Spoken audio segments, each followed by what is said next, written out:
உயிரோடை தமிழோடு இணைந்திருக்கிறீர்கள். ILC தமிழ் உயிரோடை தமிழில் அன்பர்களை உலக நகர்வுகள் நிகழ்ச்சியில் இணைந்திருக்கிறீர்கள். உலக நகர்வுகள் நிகழ்ச்சியில் பிரித்தானியாவிலிருந்து போரியல் ஆய்வாளர் அரசு அவர்கள் இணைகின்றார். வணக்கம் அரசு அவர்களே. வணக்கம்.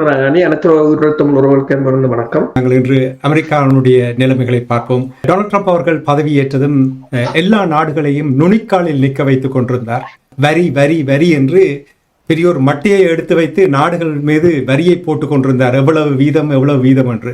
அமெரிக்காவுடைய உச்ச நீதிமன்றம் 6-3 என்ற வீதாசார அடிப்படையில் தீர்ப்பு வழங்கியிருக்கிறார்கள். இது டொனால்ட் ட்ரம்ப் அவர்களுக்கு பெரும் அடியை கொடுத்திருக்கிறது.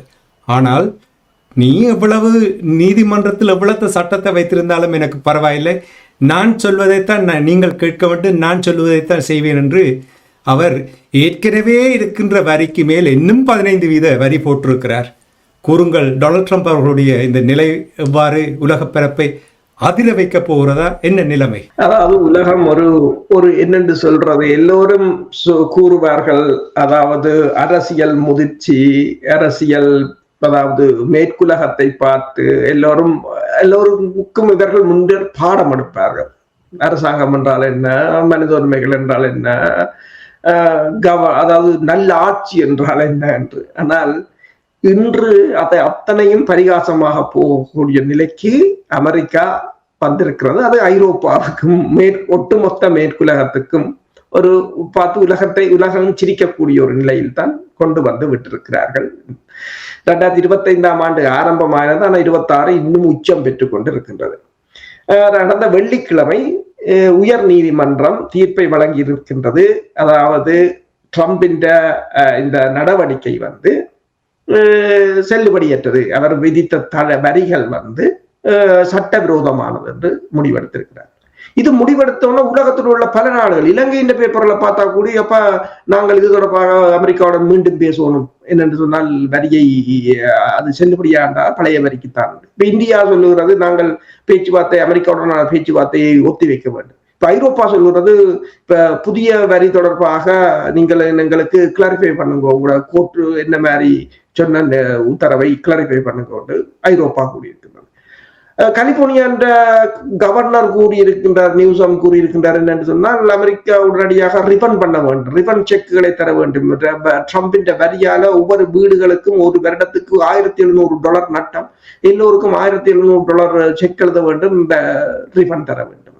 ஆனால் இதை எல்லாத்தையும் தவிர்த்து அவர் கூறியிருக்கின்றார் மேலதிகமாக 10% வரி என்று கூறினார். கொஞ்ச நேரம் இருந்துட்டு சொன்னார், இல்ல 10 இல்ல 15% வரி என்று சொல்லியிருக்கார்.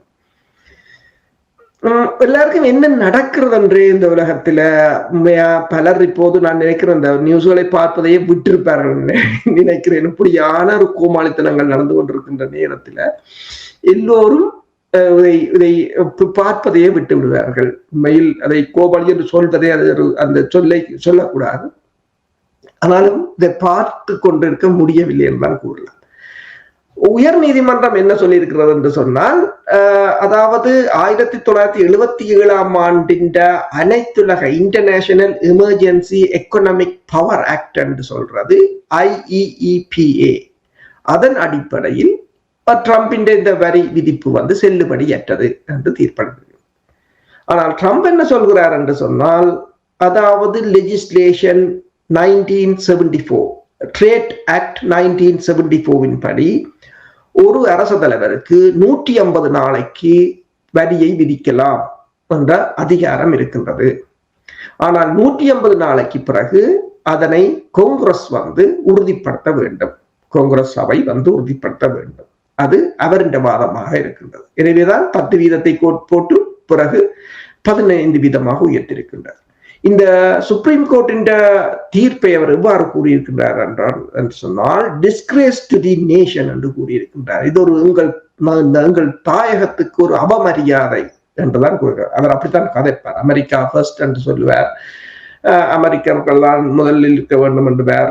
அமெரிக்காவில் இருக்கின்ற வேற்றினத்தவர்களை ஒன்றுமில்லாமல் வந்தவர்கள் என்று கூறுவார். அவ்வாறுதான் இப்போது நிலைமை போய்கொண்டிருக்கின்றது. ஆனால் இந்த அமெரிக்காவின் சுப்ரீம் கோர்ட்டின் இந்த தீர்ப்பு பல நாடுகளை குழப்பத்துக்கு தள்ளி இருக்கின்றது. பல நாடுகள் கூறுகின்றன, தாங்கள் அவசரப்பட்டு ஒரு வரி உடன்பாட்டுக்கு சென்று விட்டோமோ ஒன்று. ஆனால் அவ்வாறு உடன்பாடுகள் செய்தாலும் கூட அது செல்லுபடியற்றதாகத்தான் வரும் என்று நான் நினைக்கிறேன் என்று சொன்னால் நீதிமன்ற தீர்ப்பாக இருந்தால். ஆனால் ட்ரம்ப் என்ன கூறுகிறார் என்று சொன்னால் தனது நாட்டின் நன்மைக்காக தான் நீதிமன்ற தீர்ப்பை மதிக்கப் போவதில்லை. அதாவது அமெரிக்காவின் உள்நாட்டு நீதிமன்றத்தையும் சட்டங்களையும் விதிகளையும் மதிக்கப் போவதும் இல்லை, அனைத்துலக சட்டங்களையும் விதிகளையும் மதிக்கப் போவதில்லை, எந்தெந்த நாடுகளில் இருப்ப தரச்சலை மக்கள் தேர்ந்தது அதையும் மதிக்கப் போவதில்லை. அதைத்தான் வெனிசுலாவின் மீதான நடவடிக்கை காட்டுகின்றது. இன்றைக்கும் வெனிசுலாவின் பிரதி அதிபர் நிக்கோலஸ் மதுரோ தான் தங்கள் நாட்டின் தலைவர் என்று கூறிக்கொண்டுதான் இருக்கின்றார். அவர் வருவார் என்று கூறிக்கொண்டுதான் இருக்கின்றார். அவ்வாறான ஒரு நிலையாகத்தான் இருக்கின்றது அமெரிக்காவின் நிலை. கூறும்பொழுது இப்ப வரி தொடர்பாக இவர் தன்னிச்சையாக செயல்படுவார் என்று கூறும்பொழுது உண்மையாக அவர்களுடைய சட்டத்தின் பால் பார்த்தீர்கள் என்றால் காங்கிரஸ் மட்டுமே வரி விதிக்கும் அதிகாரம் கொண்டுள்ளது. ஆனால் இவர் அவசர காலத்தில் தன்னிச்சையாக செயல்பட முடியாத தன்னிச்சையாக செயல்படுவதற்கு அரசு தலைவருக்கு இந்த ட்ரேட் ஆக்ட் 1974 தான் அதிகாரத்தை கொடுத்திருக்கின்றது. அதுவும் 150 நாளைக்கு தான். இப்ப நீங்கள் பார்த்தீங்கன்னு சொன்னால் கடந்த கட்டத்து ஒரு ஆண்டு ஆகிவிட்டது அவர் பதவிக்கு வந்து. 150 நாட்கள் எப்போவோ முடிந்து விட்டது. கிட்டத்தட்ட ஒரு ஆண்டுல 365 நாட்கள். அப்ப இப்ப நீதிமன்றம் சொன்னது சரி. என்னென்னு சொன்னால் இவர் காங்கிரசின்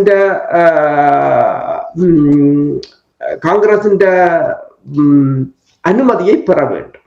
ஆனால் அதில் எதிராக வாக்களித்தால் அந்த வரி விதிப்பு செல்லுபடியாகாது என்றுதான் கூறப்படுகிறது. என்னென்னு சொன்னால் ட்ரம்பின் வரி விதிப்பு தனியாக அனைத்துலக நாடுகளை மட்டும் பாதிக்கவில்லை, அங்குள்ள மக்களையும் பாதித்திருக்கின்றது. பெருமளவான மக்கள் கடும் சுமைகளை பொருட்களின் விலையேற்றம், பணவீக்கம் என்று சொல்லி. ஆனால் ட்ரம்ப் வந்த பிற்பாடு அவர் கூறுகிறார் தான் $300 பில்லியன் சேமித்து விட்டேன், $200 பில்லியன் சேமித்து விட்டேன். ஆனால் உண்மையில் $10 trillion இன்னும் வட்டி எகிரி இருக்கின்றது, கடன் எகிரி இருக்கின்றது. அதாவது தொடர்ச்சியாக கடன் சுமை ஏறிக்கொண்டுதான் இருக்கின்றது. உள்நாடுகளிலும் பெரிய நீங்கள் கலிபோர்னியாவாக இருக்கலாம் அல்லது டெக்சஸாக வெவ்வேறு நாடு, பென்சில்வேனியாவாக இருக்கலாம், வெவ்வேறு மாகாணங்களில் கூட ஒரு அமைதியின்மை ஏற்பட்டு கொண்டுதான் இருக்கின்றது. அதைத்தான் கூறுகிறார்கள் என்று சொன்னால் ஒரு உள்நாட்டு போருக்கு அமெரிக்கா தன்னை தயார்படுத்த வேண்டிய ஒரு நிலையாக மாறப்போகிறது என்று சொல்லி அவ்வாறான ஒரு நிலையைத்தான் அவர் ஏற்படுத்தி இருக்கிறார், தவிர அவர் அமெரிக்காவை முன்னேற்றுவதாக இல்லை. பெடரல் ரிசர்வனுடைய ஆளுநர் பாவல் அவர்களுக்கு என்ன செய்கிறார் என்று அவருக்கு ஒரு அறிவில்லை என்று அவரே சொன்னார். இப்ப சுப்ரீம் கோர்ட்டினுடைய ஜட்ஜஸுக்கும் அவர்களுக்கு நாட்டுப்பற்றும் இல்லை, அறிவும் இல்லை என்று சொன்னார்.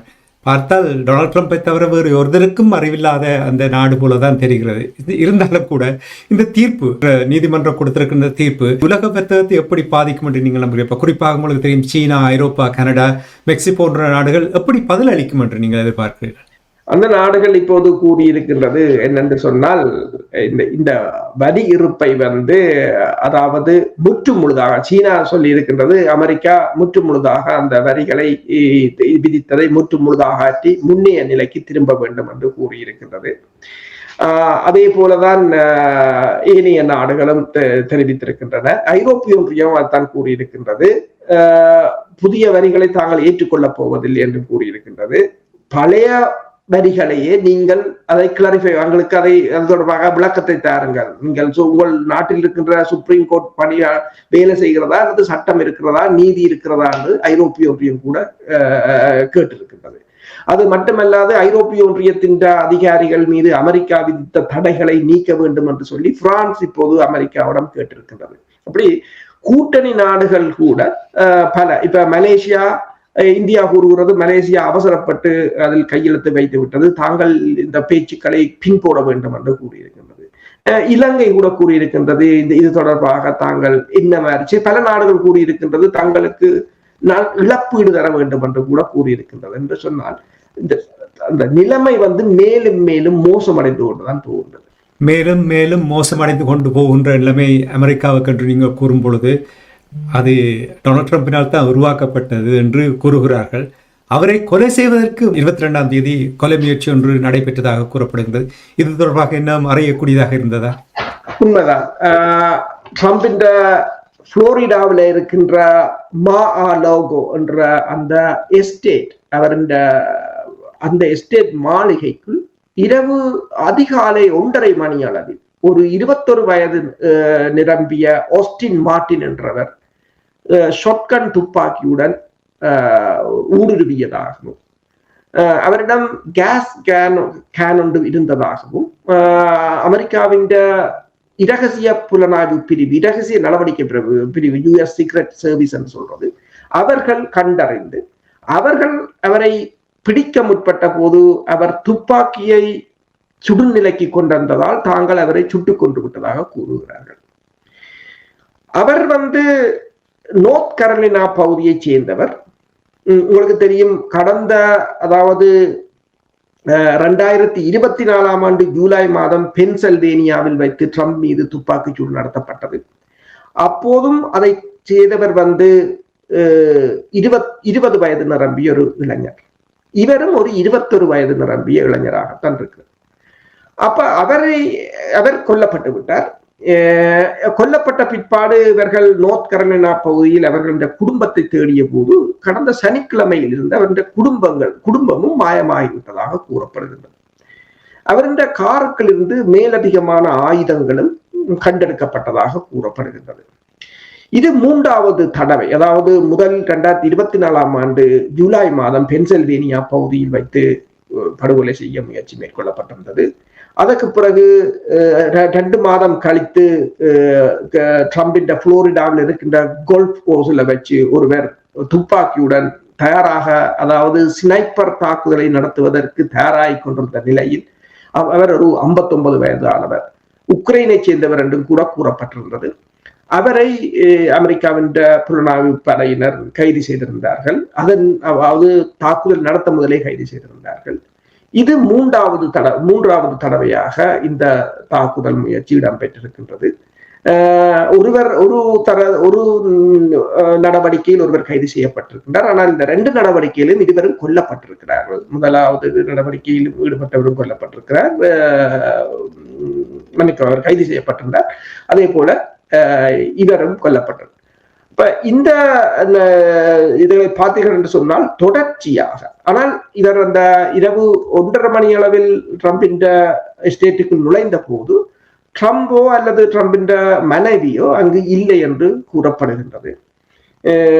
ஆனால் தொடர்ச்சியாக ட்ரம்புக்கு ஒரு கொலை அச்சுறுத்தல் தொடர்ச்சியாக இருந்து கொண்டிருப்பது போலதான் தெரிகின்றது. ஆனால் டொனால்ட் ட்ரம்ப் அவர்களுடைய ஒரு தந்திரோபாயம், அவருடைய அழுத்தம் ஒன்று செயல்படுவது போல் தெரிகிறது. உங்களுக்கு தெரியும், மெக்சிகோவில் இருக்கின்ற போதைப்பொருள் கடத்தல்கள் தொடர்பாக மிகவும் அவருடைய எதிர்ப்பையும் சீற்றத்தையும் வெளிப்படுத்தி கொண்டு வந்திருந்தார். அந்த முக்கியமாக தேடப்பட்ட ஒருவர் அவரை கொலை செய்திருப்பதாக செய்திகள் வந்திருக்கின்றது. அது தொடர்பாக உண்மைதான். மெக்சிகோவின் கடத்தல்காரர்கள், அதாவது எல் மேன்சோ என்றவர், அவர் அதாவது CJNG என்ற அமைப்பின் காட்டல், CJNG என்ற காட்டல் அமைப்பின் மிகப்பெரிய ஒரு தலைவராக இருந்தவர். அவரும் அவரது கூட்டாளிகளும் கொல்லப்பட்டிருக்கிறார்கள். ஆனால் அவர் கொல்லப்பட்ட பிற்பாடு அங்கு ஒரு உள்நாட்டு போரே வெடித்திருக்கின்றது. கிட்டத்தட்ட 2,50,000 மக்கள் இருந்த பகுதிகளில் தொடர்ச்சியாக தாக்குதல்கள் இடம்பெற்றுக் கொண்டிருக்கின்றன. விமான நிலையங்களை அந்த போதை வஸ்து கும்பல் கைப்பற்றி இருக்கின்றது. அதாவது மன்சலினோ கடல் துறைமுகத்தையும் அவர்கள் கைப்பற்றியிருக்கிறார்கள். மெக்சிகோ நாட்டின் 45% கடல் போக்குவரத்து இந்த துறைமுகத்தினூடாகத்தான் நடைபெறுவது என்று அதையும் மூடியிருக்கிறார்கள். அது மட்டுமல்லாது 20க்கு மேற்பட்ட வங்கிகள் கொளுத்தப்பட்டிருப்பதாகவும் பெருமளவானவர்கள் கொல்லப்பட்டிருப்பதாகவும் காயமடைந்திருப்பதாகவும் கூறப்படுகிறது. இவர் அந்த கொல்லப்பட்டவர் தொடர்பாக அமெரிக்கா தனது மகிழ்ச்சியை தெரிவித்திருக்கின்றது. இந்த ஃபென்டனைல் என்ற போதை வஸ்தை இந்த அமைப்பு அமெரிக்காவுக்கு கடத்துவதாக கூறப்பட்டிருக்கிறது. ஆனால் இன்னொரு தகவல்களின் அடிப்படையில் இவ்வாறான அமைப்புகளை CIA தான் வளர்த்து விடுவது என்றும் கூறப்படுகின்றது. அவர்களை கொண்டுதான் இந்த இவ்வாறான நாடுகளில் ஆட்சி மாற்றங்களை அவர்கள் கொண்டு வருவது என்று சொல்லியும். ஆனால் இப்போது மெக்சிகோ அரசு இந்த அமெரிக்காவின் அழுத்தங்களில் இருந்து தப்புவதற்காக ஒரு இந்த நடவடிக்கையை மேற்கொண்டிருக்கின்றது. ஆனால் அது மெக்சிகோவில் ஒரு மிகப்பெரிய ஒரு உள்நாட்டு கலவரத்தை ஏற்படுத்தியிருக்கு. மெக்சிகோவில் உள்நாட்டு கலவரத்தை ஏற்படுத்தி இருக்கு என்று கூறும்பொழுது அமெரிக்காவுடைய ராணுவம் இந்த நடவடிக்கையில் என்ன பங்கு வகித்தது என்று ஏதாவது அறியக்கூடியதாக இருந்ததா? அமெரிக்காவின், அதாவது முதலில் இது மெக்சிகோ படையினர் தான் இந்த நடவடிக்கையில் ஈடுபட்டதாக கூறப்பட்டிருந்தது. இப்போது வருகின்ற தகவல்கள் அடிப்படையில் அமெரிக்காவின் சிறப்பு படை அணியும் மெக்சிகோ படையுடன் இணைந்துதான் இந்த தாக்குதலை நடத்தியதாகவும், புலனாய்வு தகவல்கள் எல்லாவற்றையும் அமெரிக்கா தான் அவர்களுக்கு வழங்கியதாகவும் கூறப்படுகின்றது. உங்களுக்கு தெரியும், மெக்சிகோ இப்போது அமெரிக்காவுக்கு மிகவும் ஆதரவு, அதாவது வெனிசுலாவில் நடைபெற்ற சம்பவத்துக்கு பிறகு மெக்சிகோ அமெரிக்காவுக்கு மிகவும் ஆதரவான ஒரு நாடாக மாறி இருக்கின்றது. இந்த நிலையில் நீங்கள் பார்த்தீர்கள் என்று சொன்னால் மெக்சிகோ கியூபாவுக்கான எரிபொருள் விநியோகத்தை கூட நிறுத்தியிருந்தது. அப்ப இப்போது அமெரிக்காவுடன் இணைந்து இந்த நடவடிக்கையை மேற்கொண்டதாக கூறப்படுகிறது. நிறைவாக ரஷ்யா தொடர்பாக பார்ப்போம். ரஷ்யாவுக்கும் உக்ரைனுக்கிடையிலான போர் 4 ஆண்டுகள் நிறைவடைந்திருக்கின்ற இந்த நேரத்தில் தொடர்ச்சியாக களத்தில் அங்கே போர் தீவிரமடைந்து கொண்டுதான் இருக்கின்றது. இனி யுக்ரைனுடைய அதிபர் வால்டிமிர் ஜெலன்ஸ்கி அவர்கள் ரஷ்யாவுடைய அதிபர் விளாடிமிர் புட்டின் அவர்கள் 3வது உலகப் போரை ஆரம்பித்து விட்டார் என்று கூறியிருக்கின்றார். என்ன நிலைமை என்றதை கூறுவீர்களா? உண்மைதான். இரண்டு பார்த்தீர்கள் என்று சொன்னால் ரஷ்யாவின், அதாவது உக்ரைனுக்கும் ரஷ்யாவுக்கும் இடையிலான போர் ஏனைய நாடுகளின் போர், அதாவது ஈரான் போர், பாகிஸ்தானுக்கும் ஆப்கானுக்கும் இடையிலான போர், வெனிசுலா போர், கியூபா என்று சொல்லி இப்போது அது ஒரு உலகில் ஒரு அடுத்த நிலைக்கு போய்விட்டதாக. ஆனால் ரஷ்யா அந்த களமுனையில் தொடர்ச்சியாக வெற்றியை பெற்றுக் கொண்டு வருவதாகத்தான் பார்க்கக்கூடியதாக இருக்கின்றது. அதாவது இந்த மாதம் ரஷ்யாவின் ஜெனரல் செர்ஜி ரோட்ஸ்டோர் அவர் வெளியிட்ட தகவல்கள், அவர்தான் நடவடிக்கைகளின் தலைமை அதிகாரி, ஹெட் ஆஃப் ஆபரேஷன். அவர் வெளியிட்ட தகவல்கள் அடிப்படையில் கடந்த வருடம் 5,20,000 உக்ரைன் படையினர் கொல்லப்பட்டதாகவும், 2022ஆம் ஆண்டுடன் கூட்டி பார்க்கும் போது 1.5 மில்லியன் மக்கள் படையினர் கொல்லப்பட்ட காயமடைந்திருக்கலாம் என்று கூறப்படுகிறது. இருதரப்பும் தாக்குதல்களை நடத்தி கொண்டுதான் இருக்கிறார்கள். ஆனால் உக்ரைன் படையினர் பெருமளவில் வீழ்ச்சி கண்டு கொண்டிருக்கிறார்கள். அங்கு படையினருக்கான ஆட்கள் தொகையும் கடுமையாக குறைவடைந்து கொண்டிருக்கின்றது. எனவேதான் உக்ரைன் அதிபர் 2 அறிக்கைகளை வெளியிட்டிருக்கிறார். ஒன்று கூறியிருக்கின்றார், ரஷ்யாவை, அதாவது ரஷ்யா 3வது உலகப் போரை ஆரம்பித்து விட்டது. அவர் அப்படித்தான் கூறிக்கொண்டிருப்பார். 3வது உலகப் போரை ஆரம்பித்து விட்டது, நேட்டோவை தாக்கப் போகிறது, ஜெர்மனுக்கு வரப்போகிறது என்று அவர் தான் தப்புவதற்காக. அதே சமயம் இன்னொன்றை கூறியிருக்கிறார், ரஷ்யா ஒப்பந்த அடிப்படையில் தான் படையினரை எடுக்கின்றது, அவர்களுக்கு பணங்களை வழங்குகிறது, அது கான்ட்ராக்ட், இந்த ஆபரேஷனுக்கு இவ்வளவு காசு என்று சொல்லி கொடுக்கிறார்கள். அதே போலதான் நாங்களும் எடுக்க வேண்டும், அதற்கு ஐரோப்பிய ஒன்றியம் பணம் தர வேண்டும். ஐரோப்பிய ஒன்றியத்திடம் ஏற்கனவே பணங்கள் இல்லை. இப்போது ஐரோப்பிய ஒன்றியம் 20வது தடையை ரஷ்யா மீது கொண்டு வந்திருக்கின்றது. இனி உக்ரைன் தொடர்ச்சியாக காசை கேட்டுக் கொண்டிருக்கின்றது. ஆனால் அங்கு ஒன்றும் நடைபெற்றதாகவும் இல்லை. அப்ப இந்த நிலையில் அடுத்த பேச்சுவார்த்தைகள் இடம்பெறும் என்றும், ஆனால் எப்போது என்று கூறவில்லை, அடுத்த கட்ட பேச்சுக்களுக்கு தயாராக இருப்பதாகவும் உக்ரைன் அறிவித்திருக்கின்றது. அதே நேரம் நீங்கள் பார்த்தீங்கன்னு சொன்னால், எஸ்டோனியாவில அணு ஆயுதத்தை வைப்பதற்கு எஸ்டோனியாவின் வெளிவார அமைச்சர் தாங்கள் நேட்டோவின் அணு ஆயுதத்தை தங்கள் நாட்டில் வைக்கலாம் என்று. அது ரஷ்யா கூறியிருக்கின்றது, அவ்வாறு வைப்பதா நாங்கள் எஸ்டோனியாவை தாக்கப் போவதில்லை, ஆனால் அணு ஆயுதத்தை அவர்கள் வைத்திருந்தால் அதுக்கு பதில் நடவடிக்கை எடுக்கப்படும் என்று டிமிட்ரி பெஸ்கோவ், ரஷ்யாவின் பேச்சாளர், அவர் தெரிவித்திருக்கின்றார். மியூனிக் பகுதியில் இடம்பெற்ற இந்த பாதுகாப்பு மாநாட்டின் போது ஜெர்மன் சான்சலரும் கூறியிருந்தார், ஜெர்மனிக்கு அணு ஆயுதம் வேண்டும் என்று கூறும்போது ஜெர்மன் ஒரு நாடாளுமன்ற உறுப்பினர் கூறியிருந்தார், நீங்கள் வேண்டும் என்று சொன்னால் யூகேல இருக்கிற அணு ஆயுதத்தை நீங்கள் வாங்கி வைத்திருக்கலாம் என்று சொல்லி.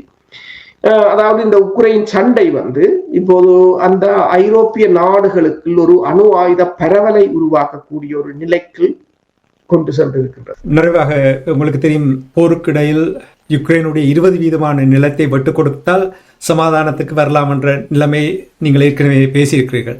ஆனால் உக்ரைனை பொறுத்த மட்டும் 1991 அவர்களுடைய எல்லையை மீட்க வேண்டும் என்று அவர்கள் நிற்கின்றார்கள். இது முடியுமா? எது சாத்தியம் என்று நீங்கள் நம்புகிறீர்கள்? உக்ரைன் படை பலத்தை பொறுத்தவரையிலும் ஆள் பலத்தை பொறுத்தவரையிலும் மிகவும் ஒரு பின்தங்கிய நிலையில் தான் இருக்கிறார்கள். ரஷ்யாவும் கடுமையான இழப்பை சந்தித்திருக்கின்றது. ரஷ்யா தன்சானியாவில் இருந்து அல்லது ஆப்பிரிக்க நாடுகளிலிருந்து கூட ஒப்பந்த அடிப்படையில் பெருமளவான சோல்டியர்ஸை இறக்கி கொண்டிருக்கிறது. வடகொரியாவில் இருந்து தெரியும், வடகொரியாவில் அண்மையில் வடகொரிய அதிபர் அங்கு ரஷ்யாவில் இறந்தவர்களுக்கு வீடுகளை இலவசமாக வழங்கியிருந்தார். அவ்வாறு ரஷ்யாவும் பல நாடுகளை சார்ந்துதான் இந்த போரை நடத்தி கொண்டிருக்கின்றது. ஆனால் உக்ரைனை பொறுத்தவரையில் மீண்டும் ரஷ்யாவிடம் இருந்த பகுதியை கைப்பற்ற அளவுக்கு பலத்தில் உக்ரைன் இல்லை. உக்ரைன் நேட்டோ படையினர் உள்ளுக்கு இறங்கினாலும் அவ்வாறு இல்லை. பிரித்தானியாவின் பாதுகாப்பு அமைச்சர் ஏதோ பிரித்தானியா ராணுவத்தை உக்ரைனுக்கு அனுப்புவதற்கு அவர் மிகவும் சந்தோஷமாகத்தான் இருக்கிறார். ஆனால் அவர்களால் அதை நின்றுபிடிக்க முடியுமோ தெரியவில்லை. அமெரிக்கா கூறியிருக்கின்றது 2026 இந்த ஆண்டு சமருக்கு உக்ரைனில் பொது தேர்தலை வைக்க வேண்டும் என்று சொல்லி. அதற்கு செலன்ஸ்கி கூறுகின்றார், அவ்வாறு பொது தேர்தல் வைக்க வேண்டும் என்று சொன்னால் நீங்கள் எங்களுக்கு செக்யூரிட்டி கரண்டி பாதுகாப்பு உத்தரவாதம் வழங்க வேண்டும். பாதுகாப்பு உத்தரவாதம் என்று சொன்னால் முன்னணி அரங்குகளில் நேட்டோ படையினர் நிறுத்தப்பட வேண்டும். அது சாத்தியமற்ற ஒன்றாகத்தான் இருக்கின்றது. இப்ப இருதரப்பும் ஏதோ ஒரு வகையில், அதாவது உக்ரைன் இந்த ட்ரம்ப் கூறியது போல உக்ரைன் இந்த போரை நிறுத்துவதை ஏதோ ஒரு வகையில் பின்போட்டுக் கொண்டிருக்கின்றது. நன்றி அரசுகளை. இன்றைய நிகழ்ச்சி இணைந்து அமெரிக்காவுடைய உச்ச நீதிமன்றத்தினுடைய தீர்ப்பு, வரி தொடர்பான தீர்ப்பு தொடர்பாகவும், டொனால்ட் ட்ரம்பை கொலை செய்ய முயற்சித்த சம்பவம் தொடர்பாக, மெக்சிகோவினுடைய போதைப்பொருள் கூட்டத்தின் தலைவரை கொன்ற செய்திகள், இனி ரஷ்யாவினுடைய ரஷ்யா யுக்ரைன் போரின் 4வது ஆண்டு நிறைவடைந்திருக்கிற நேரத்தில் அங்குள்ள நிலைமைகளையும் உயிரோடை தமிழ் உறவுகளோடு பகிர்ந்து கொண்டமைக்காக உயிரோடை தமிழ் அன்பர்கள் சார்பாக நன்றி கூறிக்கொண்டு மீண்டும் இன்னும் ஒரு நிகழ்ச்சியில் இணைந்திருப்போம். அதுவரைக்கும் நன்றி, வணக்கம். நன்றி, வணக்கம். எமது பார்வையாளர்களுக்கு வணக்கம். மக்களின் குரலாய் ஓங்கி ஒலிக்கும் இலக்கு மின்னிதழ் மற்றும் உயிரோடை தமிழ் வானொலி ஆகிய இவ்விரு ஊடகங்களும் உங்களைப் போன்ற எமது நேயர்கள் நண்பர்களின் ஆதரவிலேயே இயங்கி வருகின்றன. மிக குறைந்த வளங்களுடன் பல இடர்கள் மற்றும் தடைகளை தாண்டி பயணிக்கும் எமது ஊடகங்களின் பணிகள் மேலும் வளர உங்களால் முடிந்த நிதியுதவியை வழங்கி இன்னும் காத்திரமான செயற்பாடுகளை முன்னெடுக்க உதவுமாறு மிகவும் பணிவன்புடன் வேண்டி நிற்கின்றோம். உங்கள் பங்களிப்பு உங்களின் உரிமை குரலாய் ஓங்கி ஒலிக்கும். நன்றி. எமது பார்வையாளர்களுக்கு வணக்கம். மக்களின் குரலாய் ஓங்கி ஒலிக்கும் இலக்கு மின்னிதழ் மற்றும் உயிரோடை தமிழ் வானொலி ஆகிய இவ்விரு ஊடகங்களும் உங்களைப் போன்ற எமது நேயர்கள் நண்பர்களின் ஆதரவிலேயே இயங்கி வருகின்றன. மிக குறைந்த வளங்களுடன் பல இடர்கள் மற்றும் தடைகளை தாண்டி பயணிக்கும் எமது ஊடகங்களின் பணிகள் மேலும் வளர உங்களால் முடிந்த நிதியுதவியை வழங்கி இன்னும் காத்திரமான செயற்பாடுகளை முன்னெடுக்க உதவுமாறு மிகவும் பணிவன்புடன் வேண்டி நிற்கின்றோம். உங்கள் பங்களிப்பு உங்களின் உரிமை குரலாய் ஓங்கி ஒலிக்கும். நன்றி.